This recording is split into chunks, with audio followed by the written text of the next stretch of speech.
Assalamualaikum warahmatullahi wabarakatuh. Berjumpa kembali di channel Belajar Sambil Mengopi. Baik, sahabat semua, pada malam ini saya akan kembali membahas soal-soal TWK penuh penalaran dan soal-soal HOTS. Semoga dapat bermanfaat bagi sahabat semua. Silakan menyimak. Baik, soal nomor 1. Para pendiri negara selalu mendahulukan kepentingan bangsa dan negara di atas kepentingan pribadi dan golongan. Dengan demikian dapat dikatakan bahwa seorang pendiri negara memiliki titik-titik terhadap negaranya. A. Komitmen tinggi. B. Motivasi tinggi. C. Rasa simpati. D. Rasa empati. E. Rela berkorban. Silakan sahabat semua dimanapun berada di skip terlebih dahulu. Baik, jawaban dari soal nomor 1 adalah A. Komitmen tinggi.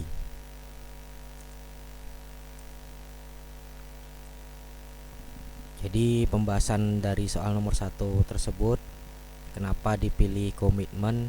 Karena komitmen adalah sikap kesediaan diri untuk memegang teguh visi dan misi serta kemauan untuk mengerahkan seluruh usaha dalam mencapai tujuan tertentu. Komitmen ditandai dengan rasa memiliki, memberikan perhatian, serta melakukan usaha untuk mewujudkan harapan dan cita-cita dengan sungguh-sungguh.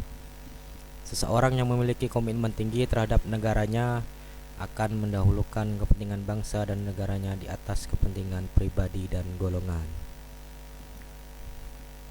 Baik, kita lanjut ke soal nomor 2.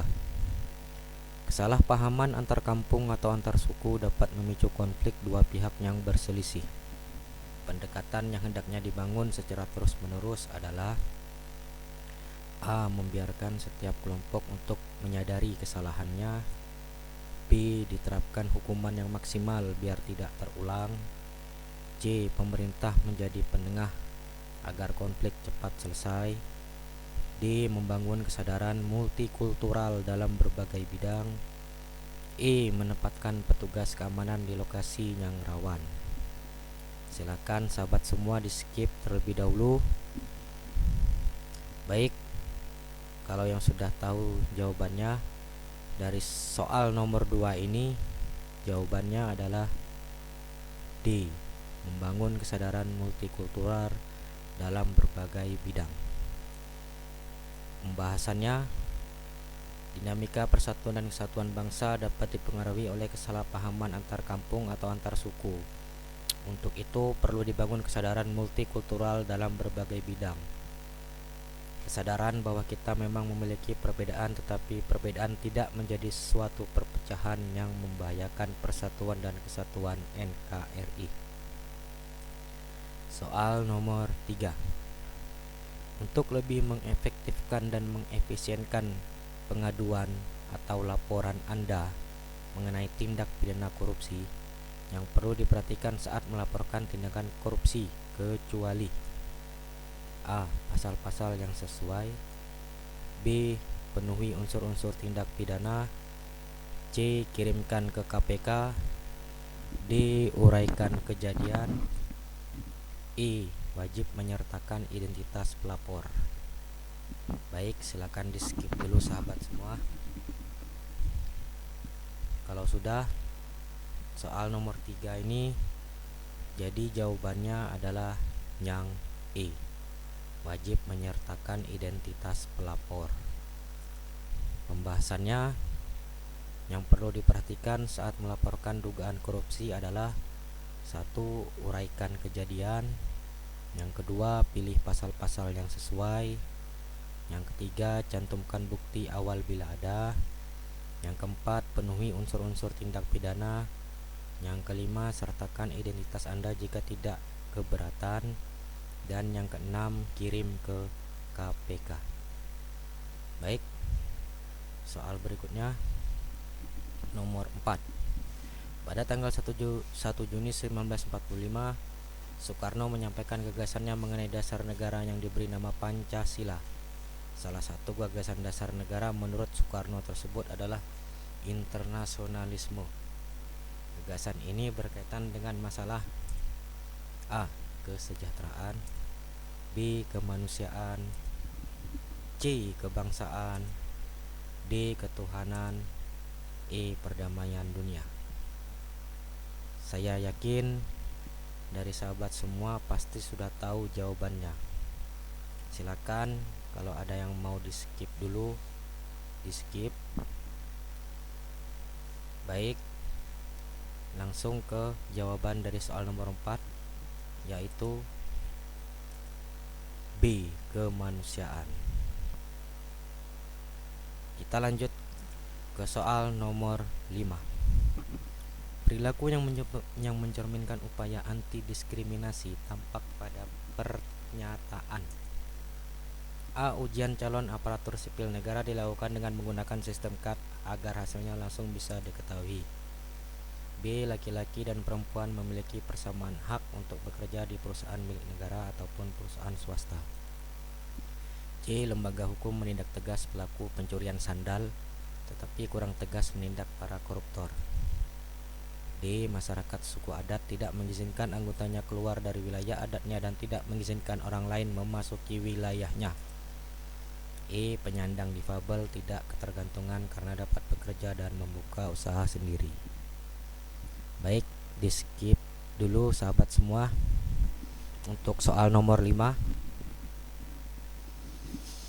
Baik, kalau sahabat sudah mengetahui jawabannya, jadi dari soal nomor 5 ini upaya anti diskriminasi yaitu di opsi pilihan B. Laki-laki dan perempuan memiliki persamaan hak untuk bekerja di perusahaan milik negara ataupun perusahaan swasta. Kita bahas dari berbagai opsi pilihan soal nomor 5, yaitu opsi B sudah jelas mencerminkan suatu perlakuan tidak membeda-bedakan antara individu atau antar kelompok laki-laki dan perempuan memiliki persamaan hak dalam bekerja sehingga tidak terjadi diskriminasi gender. Jawaban A tadi menunjukkan implementasi dari sistem demokrasi. Jawaban C sudah jelas bahwa tindakan diskriminasi tersebut yaitu dalam pelaksanaan hukum atau tebang pilih hukum. Jawaban D merupakan contoh sikap eksklusivitas masyarakat adat. Baik, soal nomor 6. Bentuk dari upaya bela negara yang dilakukan dalam konteks kontemporer adalah A. Tidak ikut program vaksin yang diadakan pemerintah, B. Membayar uang lebih dalam pembuatan SIM, C. Memilih golput pada saat pilkada, D. Bekerja dari rumah di masa pandemi, dan E. Tenaga kesehatan yang berjuang merawat pasien COVID. Silakan kalau sahabat-sahabat ada yang mau skip soal nomor 6.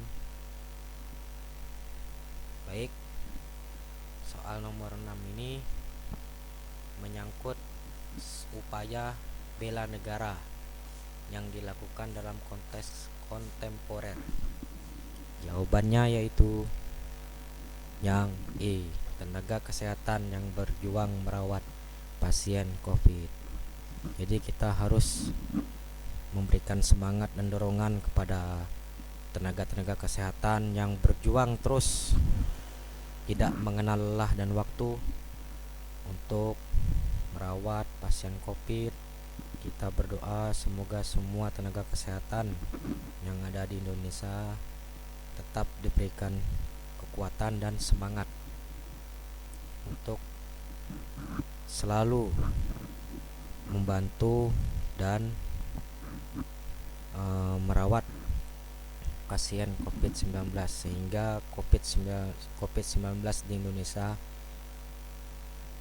untuk tahun 2021 ini kita doakan semoga hilang. Amin ya rabbal alamin.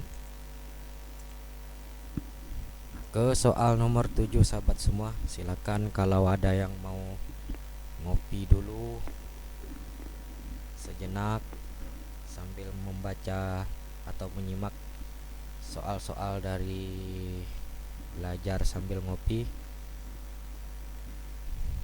Langsung ke soal nomor 7. Berdasarkan pasal 18A Undang-Undang Dasar 1945, hubungan wewenang antara pemerintah pusat dan pemerintah daerah provinsi, kabupaten dan kota atau antara provinsi dan kabupaten dan kota diatur oleh undang-undang dengan memperhatikan A. Keragaman dan budaya daerah, B. Kekhususan dan keunikan setiap daerah, C. Keunikan dan kebudayaan daerah, D. Kebudayaan dan keaslian daerah, dan E. Kekhususan dan keragaman daerah. Baik, kalau sudah ada yang tahu mengenai jawabannya, silakan. Untuk soal nomor 7, jadi jawabannya adalah yang E, kekhususan dan keragaman daerah. Baik, kita bahas pasal 18A Undang-Undang Dasar 1945 ya sahabat. Isi pasal 18A. 1. Hubungan wewenang antara pemerintah pusat dan pemerintah daerah provinsi, kabupaten dan kota atau antara provinsi dan kabupaten dan kota diatur dengan undang-undang dengan memperhatikan kekhususan dan keragaman daerah. Jadi yang ayat 1 sudah jelas tercantum di bagian akhir, yaitu dengan memperhatikan kekhususan dan keragaman daerah. Ayat 2, hubungan keuangan, pelayanan umum, pemanfaatan sumber daya alam dan sumber daya lainnya antara pemerintah pusat dan pemerintahan daerah diatur dan dilaksanakan secara adil dan selaras berdasarkan undang-undang. Baik, soal nomor 8, soal terakhir. Bagian keempat pembukaan Undang-Undang Dasar 1945 mempunyai hubungan yang bersifat kausal organis dengan batang tubuh Undang-Undang Dasar 1945 yang mencakup beberapa segi sebagai berikut ini. Kecuali A. Undang-Undang Dasar ditentukan akan ada. B. Yang diatur dalam Undang-Undang Dasar adalah tentang pembentukan pemerintahan negara yang memenuhi berbagai persyaratan dan meliputi segala aspek penyelenggaraan negara. C. Negara Indonesia adalah berbentuk republik yang berkedaulatan rakyat. D. Ditetapkan dasar kerohanian negara dalam kurung dasar filsafat negara Pancasila. E. Rangkaian peristiwa dan keadaan yang mendahului terbentuknya NKRI. Jadi sahabat-sahabat semua yang belum tes SKD ataupun besok yang mau tes SKD, sahabat semua harus betul-betul membaca soal dengan teliti, karena biasanya di kalimat-kalimat terakhir itu ada kalimat kecuali. Jadi di antara opsi yang E ini yang paling salah jawabannya. Baik, soal nomor 8 ini mempunyai jawaban yang E, rangkaian peristiwa dan keadaan yang mendahului terbentuknya NKRI. Baik, ada 4 poin bagian keempat pembukaan Undang-Undang Dasar 1945 ini yang mempunyai hubungan yang bersifat kausal organis dengan batang tubuh Undang-Undang Dasar 1945 yang mencakup beberapa segi sebagai berikut ini. Ada 4 poin. Silakan sahabat semua. Ini adalah 4 poin, yaitu yang pertama, Undang-Undang Dasar ditentukan akan ada. Yang kedua, yang diatur dalam Undang-Undang Dasar adalah tentang pembentukan pemerintahan negara yang memenuhi berbagai persyaratan dan meliputi segala aspek penyelenggaraan negara. Yang ketiga, negara Indonesia ialah berbentuk republik yang berkedaulatan rakyat. Yang keempat, ditetapkannya dasar kerohanian negara dan dalam kurung dasar filsafat negara Pancasila. Baik, demikian 8 soal dari belajar sambil ngopi. Semoga semua sahabat yang akan menjalankan tes SKD nanti diberikan kelancaran dan mendapatkan nilai atau hasil yang memuaskan. Amin ya robbal alamin. Tetap semangat kepada sahabat semua, belajar terus, jangan sampai kendor semangatnya untuk mewujudkan impian di tahun depan. Semoga sahabat semua menjadi PNS. Amin amin ya robbal alamin.